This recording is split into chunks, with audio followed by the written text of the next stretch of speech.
नमस्कार दोस्तों, साहित्य की दुनिया में आपका स्वागत है।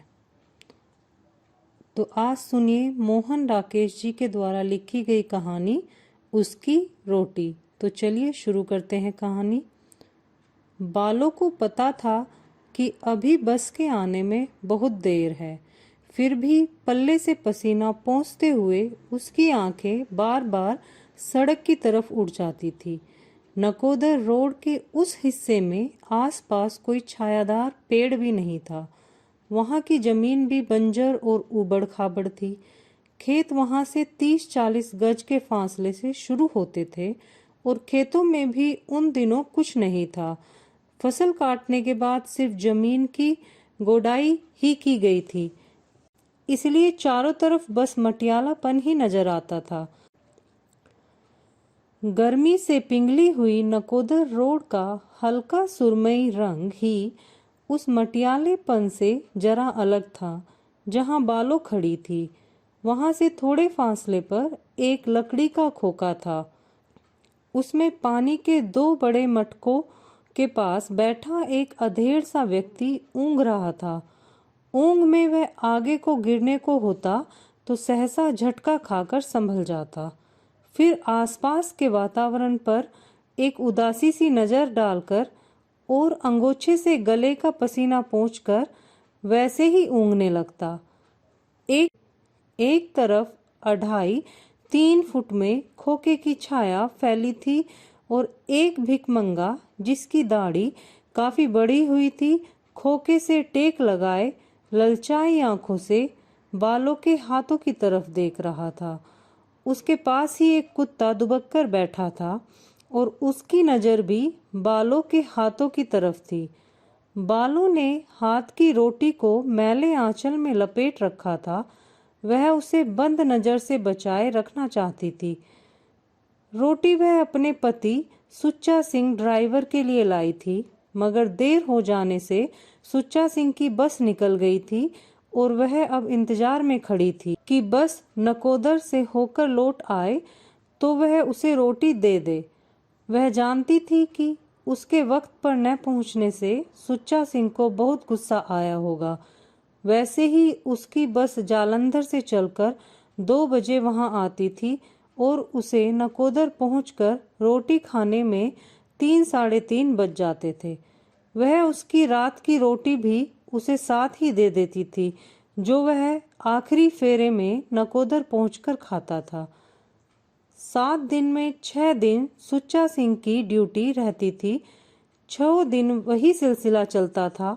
बालों 1-1:15 बजे रोटी लेकर गांव से चलती थी और धूप में आधा कोस तय करके 2 बजे से पहले सड़क के किनारे पहुंच जाती थी। अगर कभी उसे 2-4 मिनट की देर हो जाती थी तो सुच्चा सिंह किसी न किसी बहाने बस को वहां रोके रखता, मगर उसके आते ही उसे डांटने लगता कि वह सरकारी नौकर है, उसके बाप का नौकर नहीं कि उसके इंतजार में बस खड़ी रखा करे। वह चुपचाप उसकी डांट सुन लेती और उसे रोटी दे देती, मगर आज वह 2-4 मिनट की नहीं 2-2.5 घंटे की देर से आई थी, यह जानते हुए भी कि उस समय वहां पहुंचने का कोई मतलब नहीं। वह अपनी बेचैनी में घर से चल दी थी। उसे जैसे लग रहा था वह जितना वक्त सड़क के किनारे इंतजार करने में बिताएगी, सुच्चा सिंह की नाराजगी उतनी ही कम हो जाएगी। यह तो निश्चित ही था कि सुच्चा सिंह ने दिन की रोटी नकोदर के किसी तंदूर में खा ली होगी, मगर उसे रात की रोटी देना जरूरी था और साथ ही वह सारी बात बताना भी जिसकी वजह से उसे देरी हुई। वह पूरी घटना को मन ही मन दोहरा रही थी। वह सोच रही थी कि सुच्चा सिंह से बात किस तरह कही जाए कि उसे सब कुछ पता भी चल जाए और वह खामखा तैश में ना आए। वह जानती थी कि सुच्चा सिंह का गुस्सा बहुत खराब है और साथ ही यह भी कि जंगी से उल्टा सीधा कुछ कहा जाए तो वह बगैर गंडासे के बात नहीं करता। जंगी के बारे में बहुत सी बातें सुनी जाती, पिछले साल वह साथ के गांव की एक महरी को भगाकर ले गया था और न जाने कहाँ ले जाकर बेच आया था।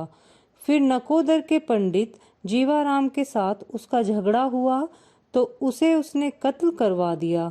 गांव के लोग उससे दूर दूर रहते थे मगर उससे बिगाड़ नहीं रखते थे।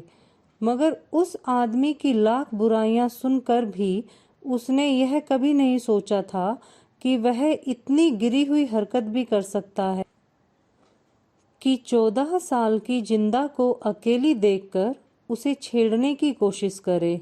वह यूं भी जिंदा से तिगुनी उम्र का था और अभी साल भर पहले तक उसे बेटी बेटी कहकर बुलाया करता था।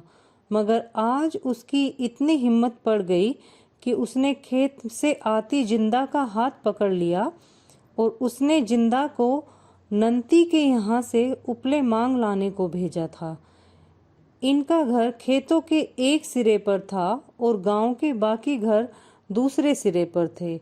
वह आटा गूंथकर इंतजार कर रही थी कि जिंदा उपले लेकर आए तो वह जल्दी से रोटियां सेक ले, जिससे बस के वक्त से पहले सड़क पर पहुंच जाए। मगर जिंदा आई तो उसके हाथ खाली थे और उसका चेहरा हल्दी की तरह पीला हो रहा था। जब तक जिंदा नहीं आई थी उसे उस पर गुस्सा आ रहा था, मगर उसे देखते ही उसका दिल एक अज्ञात आशंका से कांप गया। क्या हुआ जिंदो, ऐसे क्यों रो रही हो? उसने ध्यान से उसे देखते हुए पूछा। जिंदा चुपचाप उसके पास आकर बैठ गई और बाहों में सिर डालकर रोने लगी। कसम खानी कुछ बताएगी भी? क्या बात हुई है? जिंदा कुछ नहीं बोली, सिर्फ उसके रोने की आवाज तेज हो गई। किसी ने कुछ कहा है तुझसे? उसने अब उसके सिर पर हाथ फेरते हुए पूछा। तू मुझे उपले उपले लेने मत भेजा कर, जिंदा रोने के बीच उखड़ी उखड़ी आवाज में बोली। मैं आज घर से बाहर नहीं जाऊंगी। मुआ जंगी आज मुझसे कहता था और गला रुंध जाने पर वह क्या कहता था जंगी तुझसे? बता बाल। वह जैसे एक बोझ के नीचे दबकर बोली। कसम खानी अब बोलती क्यों नहीं? वह कहता था। जिंदा सिसकती रही। चल जिंदा, अंदर चलकर शरबत पी ले, आज तू बहुत सोहनी लग रही है। मुआ कमजात, वह सहसा उबल पड़ी। मुए को अपनी माँ रंडी नहीं सोनी लगी? मुए की नजर में कीड़े पड़े। निपूते, तेरे घर में लड़की होती तो इससे बड़ी होती, तेरे दीदे फटे। फिर तूने क्या कहा? मैंने कहा चाचा मुझे प्यास नहीं है। जिंदा कुछ संभलने लगी, फिर कहने लगा प्यास नहीं है तो भी एक घूंट पी लेना। चाचा का शरबत पिएगी तो याद करेगी। और मेरी बाह पकड़कर खींचने लगा। हाय रे मौत मरे, तेरा कुछ न रहे, तेरे घर में आग लगे। आने दे सुच्चा सिंह को, मैं तेरी बोटी बोटी ने नुचवाऊं तो कहना जल मरे, तू सोया सोई ही जाए। हाँ फिर मैं बाँह छुड़ाने लगी तो मुझे मिठाई का लालच देने लगा। मेरे हाथ से उपले वहीं गिर गए। मैंने उन्हें वैसे ही पड़े रहने दिया और बाँह छुड़ाकर भाग आई। उसने ध्यान से जिंदा को सिर से पैर तक देखा और फिर अपने साथ सटा लिया।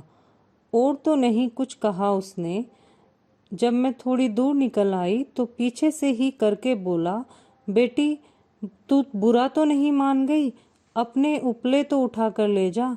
मैं तो तेरे साथ हंसी कर रहा था, तू इतना भी नहीं समझती? चल आ इधर। नहीं आती तो मैं आज तेरे घर आकर तेरी बहन से शिकायत करूं कि जिंदा बहुत गुस्ताख हो गई है। कहाँ नहीं मानती। मगर मैंने उसे न जवाब दिया न मुड़कर उसकी तरफ देखा, सीधी घर चली आई। अच्छा किया, मैं मुए की हड्डी पसली एक कराकर छोड़ूंगी। तू आने दे सुच्चा सिंह को, मैं अभी जाकर उससे बात करूंगी। इसे यह नहीं पता कि जिंदा सुच्चा सिंह ड्राइवर की साली है। जरा सोच समझकर हाथ लगाऊं। फिर कुछ सोच समझकर उसने पूछा, वहां तुझे और किसी ने तो नहीं देखा? नहीं। खेतों के इस तरफ आम के पेड़ के नीचे राधू चाचा बैठा था। उसने देखकर पूछा कि बेटी, इस वक्त धूप में कहाँ से आ रही है? तो मैंने कहा कि बहन के पेट में दर्द था, हकीम जी से चूरन लेने गई थी। अच्छा किया, मुआ जंगी तो शोहदा है, उसके साथ अपना नाम जुड़ जाए तो अपनी ही इज्जत जाएगी। उस लोगों को तो करने के लिए बात चाहिए। उसके बाद उपले लाकर खाना बनाने में उसे काफ़ी देर हो गई। जिस वक्त उसने कटोरे में आलू की तरकारी और आम का अचार रखकर उसे रोटियों के साथ खद्दर के टुकड़े में लपेटा, उसे पता था कि 2 कप के बच चुके हैं और वह दोपहर की रोटी सुच्चा सिंह को नहीं पहुंचा सकती। इसलिए वह रोटी रखकर इधर उधर के काम करने लगी। मगर जब बिल्कुल खाली हो गई तो उससे यह नहीं हुआ कि बस के अंदाजे से घर से चले। मुश्किल से 3:30-4 ही बजे थे और वह चलने के लिए तैयार हो गई। बहन, तू कब आएगी? जिंदा ने पूछा। दिन ढलने से पहले ही आ जाऊंगी। जल्दी आ जाना, मुझे अकेले डर लगेगा। डरने की क्या बात है? वह दिखावटी साहस के साथ बोली। किसकी हिम्मत है जो तेरी तरफ आंख उठाकर भी देख सके? सुच्चा सिंह को पता लगेगा तो वह उसे कच्चा ही नहीं चबा जाएगा। वैसे मुझे ज्यादा देर नहीं लगेगी, सांझ से पहले ही घर पहुंच जाऊंगी। तू ऐसा करना कि अंदर से सांकल लगा लेना, समझी? कोई दरवाजा खटखटाए तो पहले नाम पूछ लेना। फिर उसने जरा धीमे स्वर में कहा, और अगर जंगी आ जाए और मेरे लिए पूछे कि कहाँ गई है तो कहना कि सुच्चा सिंह को बुलाने गई है, समझी? पर नहीं, तू उससे कुछ नहीं कहना, अंदर से जवाब ही नहीं देना, समझी? वह दहलीज के पास पहुंची तो जिंदा ने पीछे से कहा, बहन, मेरा दिल धड़क रहा है। तू पागल हुई है? उसने उसे प्यार के साथ झिड़क दिया। साथ गांव है, फिर डर किस बात का है? और तू आप ही मुटियार है, इस तरह घबराती क्यों है? मगर जिंदा को दिलासा देकर भी उसकी अपनी तसल्ली नहीं हुई। सड़क के किनारे पहुंचने के वक्त से ही वह चाह रही थी कि किसी तरह बस जल्दी आ जाए, जिससे वह रोटी देकर झटपट जिंदा के पास वापस पहुंच जाए। वीरा 2 बजे वाली बस को गए कितनी देर हुई है? अंगे से पूछा, जिसकी आंखें अब भी उसके हाथ की रोटी पर लगी हुई थी। धूप की चुभन अभी कम नहीं हुई थी, हालांकि खोखे की छाया अब पहले से काफी लंबी हो गई थी। कुत्ता प्याऊ के तख्ते के नीचे पानी को मुंह लगाकर अब आसपास चक्कर काट रहा था। पता नहीं भैणा, भिकमंगे ने कहा, कई बसें आती हैं, कई जाती हैं, यहाँ कौन घड़ी का हिसाब है? बालो चुप ही रही। एक बस अभी थोड़ी ही देर पहले नकोदर की तरफ गई थी। उसे लग रहा था धूल के फैलाव के दोनों तरफ 2 अलग अलग दुनियाएं हैं। बसें एक दुनिया से आती हैं और दूसरी दुनिया की तरफ चली जाती हैं। कैसी होगी वे दुनियाएं, जहाँ बड़े बड़े बाजार हैं, दुकानें हैं और जहाँ एक ड्राइवर की आमदनी का 3/4 हिस्सा हर महीने खर्च हो जाता है।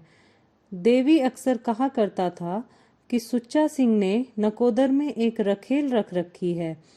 उसका कितना मन होता था कि वह एक बार उस औरत को देखे। उसने एक बार सुच्चा सिंह से कहा भी था कि उसे वह नकोदर दिखा दे, पर सुच्चा सिंह ने डांट कर जवाब दिया था, क्यों? तेरे पर निकल रहे हैं, घर में चैन नहीं पड़ता। सुच्चा सिंह वह मर्द नहीं कि औरत की बाह पकड़कर उसे सड़क पर घुमाता फिरे। घूमने का ऐसा ही शौक है तो दूसरा खत्म कर ले, मेरी तरफ से तुझे खुली छुट्टी है। उस दिन के बाद वह यह सब बात जुबान पर भी नहीं लाई थी। सुच्चा सिंह कैसा भी हो, उसके लिए सब कुछ वही था। वह उसे गालियां दे लेता था, मार पीट लेता था, फिर भी उससे इतना प्यार करता था कि हर महीने तनख्वाह मिलने पर उसे 20 रुपए दे जाता था। लाख बुरी कहकर भी वह उसे अपनी घरवाली तो समझता था। जबान का कड़वा भले ही हो, पर सुच्चा सिंह दिल का बुरा हरगिज नहीं था। वह उसके जिंदा को घर में रख लेने पर अक्सर कुढ़ा करता था, मगर पिछले महीने खुद ही जिंदा के लिए कांच की चूड़ियां और 2.5 गज मलमल लाकर दे गया था।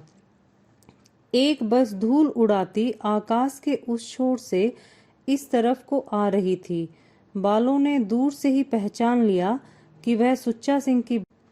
फिर भी बस जब तक पास नहीं आई, वह उत्सुक आंखों से उस तरफ देखती रही। बस प्याऊ के सामने आकर रुकी। एक आदमी प्याज और शलगम का गट्ठर लिए बस से उतरा। फिर कंडक्टर ने जोर से दरवाजा बंद किया और बस आगे चल दी।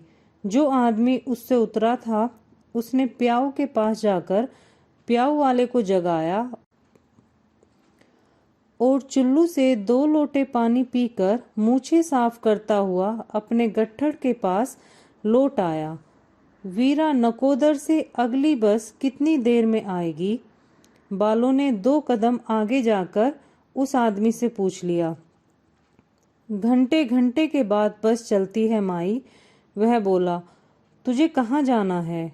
जाना नहीं है वीरा, बस का इंतजार करना है। सुच्चा सिंह ड्राइवर मेरा घर वाला है, उसे रोटी देनी है। ओ सुच्चा स्यू। और उस आदमी के होठों पर खास तरह की मुस्कुराहट आ गई। तू उसे जानता है? उसे नकोदर में कौन नहीं जानता। बालों को उसका कहने का ढंग अच्छा नहीं लगा, इसलिए वह चुप ही रही। सुच्चा सिंह के बारे में जो बातें वह खुद जानती थी, उन्हें दूसरे के मुंह से सुनना उसे पसंद। उसे समझ नहीं आता था कि दूसरों को क्या हक है कि वे उसके आदमी के बारे में इस तरह की बात। सुच्चा सिंह शायद अगली बस लेकर आएगा, वह आदमी बोला। हाँ, इसके बाद अब उसी की बस आएगी। बड़ा जालिम है जो तुझसे इस तरह इंतजार कराता है। चल वीरा, अपने रास्ते चल, बालो चिढ़कर बोली। वह क्यों इंतजार कराएगा? मुझे ही रोटी लाने में देर हो गई थी, जिससे बस निकल गई। वह बेचारा सवेरे से भूखा बैठा होगा। भूखा? कौन? सुच्चा सियो? और वह व्यक्ति दांत निकालकर हंस दिया। बालों ने मुंह दूसरी तरफ कर लिया। कहकर उस आदमी ने अपना गट्ठर सिर पर उठा लिया और खेतों की पगडंडी पर चल दिया। बालों की दाईं टांग सो गई। उसने भार दूसरी टांग पर बदलते हुए एक लंबी सांस ली और दूर तक के वीराने को देखने लगी। न जाने कितनी देर बाद आकाश के उसी कोने से उसे दूसरी बस अपनी तरफ आती नजर आई। तब तक खड़े खड़े उसके पैरों की एड़ियां दुखने लगी थी। बस को देखकर वह पोटली का कपड़ा ठीक करने लगी। उसे अफसोस हो रहा था कि वह रोटियां कुछ और देर से बनाकर क्यों नहीं लाई, जिससे वे रात तक कुछ और ताजा रहती। सुच्चा सिंह को कढ़ा प्रसाद का इतना शौक है, उसे क्यों यह ध्यान नहीं आया कि आज थोड़ा कढ़ा प्रसाद ही बना। पीछे गर्द की लंबी लकीर छोड़ती हुई बस पास आती जा रही थी। बालों ने 20 गज दूर से ही सुच्चा सिंह का चेहरा देखकर समझ लिया कि वह उससे बहुत नाराज है और सुच्चा सिंह की भवें तन गई थी और निचले होठ का कोना दांतों में चला गया था। बालों ने धड़कते दिल से रोटी वाला हाथ ऊपर उठा दिया, मगर बस उसके पास न रुककर प्याऊ से जरा आगे जाकर रुकी। 2-1 लोग वहां बस से उतरने वाले थे। कंडक्टर बस की छत पर जाकर एक आदमी की साइकिल नीचे उतारने लगा। बालो तेजी से चलकर ड्राइवर की सीट के बराबर पहुंच गई। सुच्चा स्याह, उसने हाथ ऊंचा उठाकर रोटी अंदर पहुंचाने की चेष्टा करते हुए कहा। रोटी ले लो, हट जा। सुच्चा ने उसका हाथ झटककर पीछे हटा दिया। सुच्चा स्याह, 1 मिनट नीचे उतरकर मेरी बात सुन ले। आज एक खास वजह हो गई थी, नहीं तो मैं। बक नहीं, हट जा यहाँ से, कहकर सुच्चा सिंह ने कंडक्टर से पूछा कि वहां का सारा सामान उतर गया या नहीं। बस एक पेटी बाकी है, उतार रहा हूँ, कंडक्टर ने छत से आवाज दी। सुच्चा सिंह, मैं 2 घंटे से यहाँ खड़ी हूँ, बालों ने मिन्नत के लहजे में कहा। तू नीचे उतरकर मेरी बात तो सुन ले। उतर गई पेटी? सुच्चा सिंह ने फिर कंडक्टर से पूछा। हाँ चलो, पीछे से कंडक्टर की आवाज आई। सुच्चा सिंह, तू मुझ पर नाराज हो ले, पर रोटी तो रख ले। तू मंगलवार को घर आएगा तो मैं तुझे सारी बात बताऊंगी। बालों ने हाथ और ऊंचा कर दिया। मंगलवार को घर आएगा तेरा, और एक मोटी सी गाली देकर सुच्चा सिंह ने बस स्टार्ट कर। दिन ढलने के साथ साथ आकाश का रंग बदलने लगा था। बीच बीच में कोई एकाध पक्षी उड़ता हुआ आकाश को पार कर जाता था। खेतों में कहीं कहीं रंगीन पगड़ियां दिखाई देने लगी थी। बालों ने प्याऊ से पानी पिया और आंखों पर छींटे मारकर आंचल से मुंह पोंछ लिया। फिर प्याऊ से कुछ फासले पर जाकर खड़ी हो गई। वह जानती थी अब सुच्चा सिंह की बस जालंधर से 8-9 बजे तक वापस आएगी। क्या तब तक उसे इंतजार करना चाहिए? सुच्चा सिंह को इतना तो करना चाहिए था कि उतरकर उसकी बात सुन लेता। उधर घर में जिंदा अकेला ही डर रही होगी। मुआ जंगी पीछे किसी बहाने से आ गया तो सुच्चा सिंह रोटी ले लेता तो वह आधे घंटे में घर पहुंच जाती। अब रोटी तो वह बाहर कहीं न कहीं खा लेगा, मगर उसके गुस्से का क्या? उसका मेहनती शरीर है और उसे कसकर भूख लगती है। वह थोड़ी और मिन्नत करती तो वह जरूर मान जाता, पर अब प्याऊ वाला प्याऊ बंद कर रहा था। भिकमंगा भी न जाने कब का उठकर चला गया था। हाँ, कुत्ता अब भी वहां आसपास घूम रहा था और आकाश में उड़ते चिड़ियाओं के झुंड सुनहरे लग रहे थे। बालों को सड़क के पार तक फैली अपनी छाया बहुत अजीब लग रही। पास के किसी खेत में कोई गबरू जवान खुले गले से माहिया गा रहा था। माहिया की वह लय बालों की रग रग में बसी हुई थी। बचपन में गर्मियों की शाम को वह और बच्चों के साथ मिलकर रहट के पानी की धार के नीचे नाच गाकर नहाया करती थी। तब भी माहिया की लय इसी तरह हवा में समाई रहती थी। सांझ के झुटपुटे के साथ उस लय का एक खास ही संबंध था। फिर जो जो वह बड़ी होती गई, जिंदगी के साथ उस लय का संबंध और गहरा होता गया।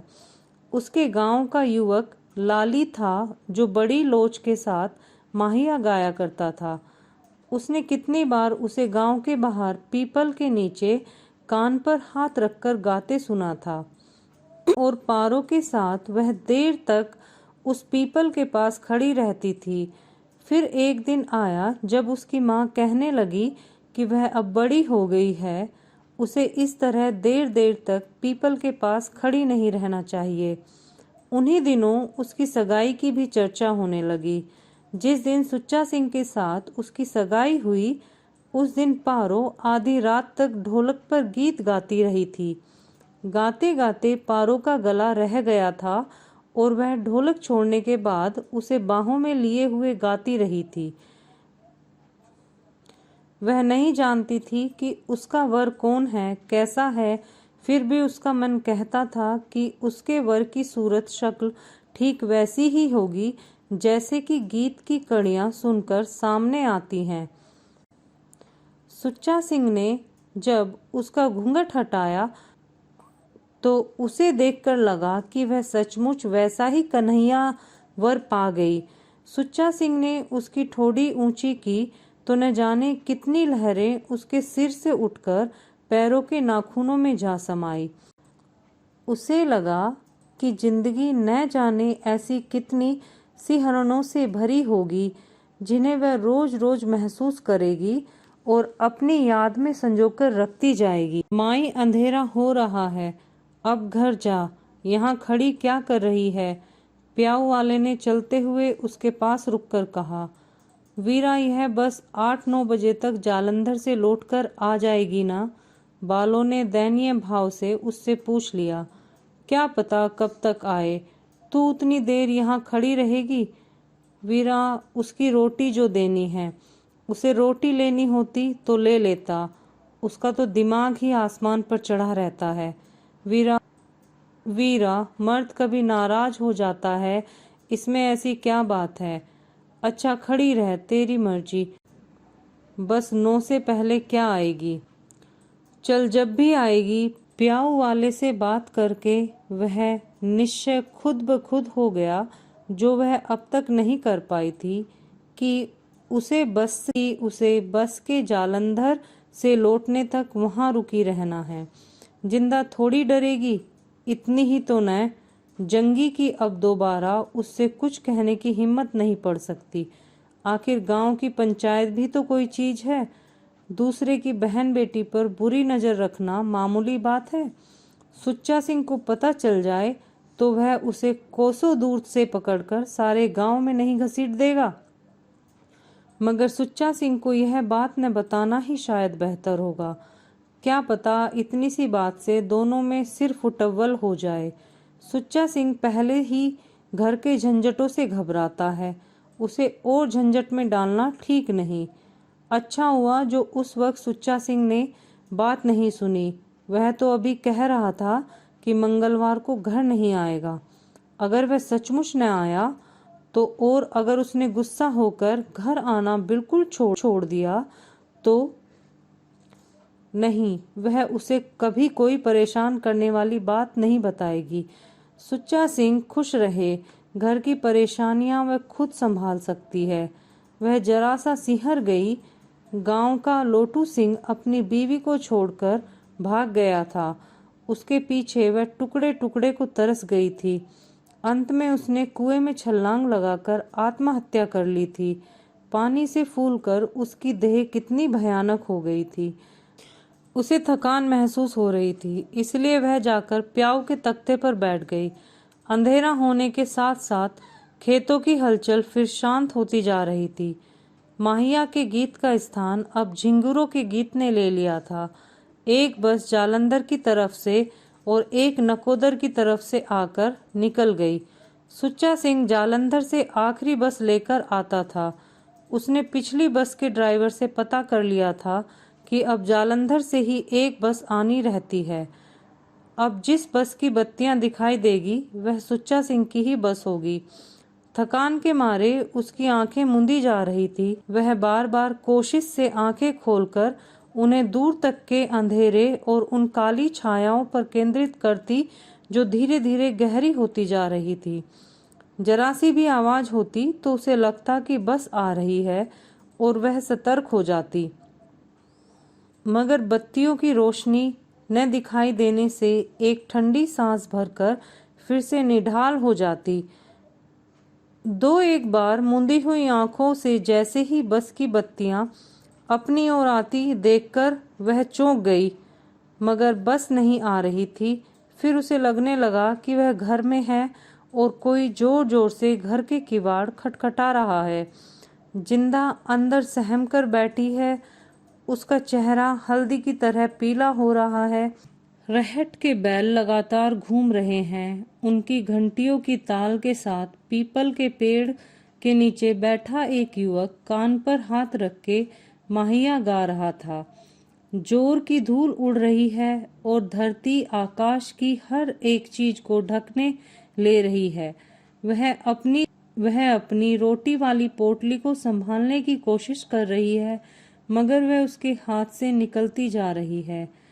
प्याऊ पर सूखे मटके रखे हैं जिनमें एक बूंद भी पानी नहीं है। वह बार बार लोटा मटके में डालती है पर उसे खाली पाकर निराश हो जाती है। उसके पैरों में बिवाइयां फूट रही हैं। वह हाथ की उंगलियों से उन पर तेल लगा रही है, मगर लगाते लगाते ही तेल सूखता जाता है। जिंदा अपने खुले बाल घुटनों पर डाले रो रही है, कह रही है, तू मुझे छोड़कर क्यों गई थी? क्यों गई थी मुझे छोड़कर? हाय, मेरा परांदा कहाँ गया? मेरा परांदा किसने ले लिया? सहसा कंधे पर हाथ के छूने से वह चौंक गई। सुच्चा सिया उसने जल्दी से आंखों को मल लिया। तू अब तक घर नहीं गई? सिंह तख्ते पर उसके पास ही बैठ गया। बस ठीक प्याऊ के सामने खड़ी थी। उस वक्त उसमें एक सवारी नहीं थी। कंडक्टर पीछे की सीट पर ऊँघ रहा था। मैंने सोचा रोटी देकर ही जाऊंगी। बैठे बैठे झपकी आ गई। तुझे आए हुए बहुत देर तो नहीं हुई? अभी बस खड़ी की है। मैंने तुझे दूर से ही देख लिया था। तू इतनी पागल है कि तब से अब तक रोटी देने के लिए यहीं बैठी है। क्या करती? तू जो कह गया था कि मैं घर नहीं आऊँगा। और उसने पलके झपकाकर अपने उमड़ते आंसुओं को सुखा देने की चेष्टा की। अच्छा ला दे रोटी और घर जा। जिंदा वहाँ अकेली डर रही होगी। सुच्चा सिंह ने उसकी बाह थपथपा दी और उठ खड़ा हुआ। रोटी वाला कटोरा उससे लेकर सुच्चा सिंह उसकी पीठ पर हाथ रखे हुए उसे बस के पास तक ले आया। फिर वह उचक कर अपनी सीट पर बैठ गया। बस स्टार्ट करने लगा तो वह जैसे डरते डरते बोली, सुच्चा सिंह तू मंगल को घर आएगा ना? हाँ आऊँगा। तुझे शहर से कुछ मंगवाना हो तो बता दे। नहीं मुझे मंगवाना कुछ नहीं है। बस घर घर आने लगी तो वह 2 कदम पीछे हट गई। सुच्चा सिंह ने अपनी दाढ़ी मूंछ पर हाथ फेरा, एक डकार लिया और उसकी तरफ देखकर पूछ लिया, तू उस वक्त क्या बात बताना चाहती थी? नहीं ऐसी कोई खास बात नहीं थी। मंगल को घर आएगा ही। अच्छा अब जल्दी से चली जा, देर न कर। 1 मील बाद। सुच्चा सिंह कल गुरपर्व है। कल मैं तेरे लिए कढ़ा प्रसाद बनाकर लाऊंगी। अच्छा अच्छा बस चल दी। बालों पहिए की धूल में घिर गई। धूल साफ होने पर उसने पल्ले से आंख पोंछ ली तो अब तक बस के पीछे की लाल बत्ती को देखती रही जब तक कि वह आंखों से ओझल नहीं हो गई। इसी के साथ कहानी समाप्त होती है। अगर आपको हमारे चैनल पर पढ़ी गई कहानियाँ पसंद आती हैं तो कृपया हमारे चैनल को सब्सक्राइब करें, कहानी पर लाइक करें, कमेंट करें और अपने अमूल्य सुझाव देकर हमें बताएं।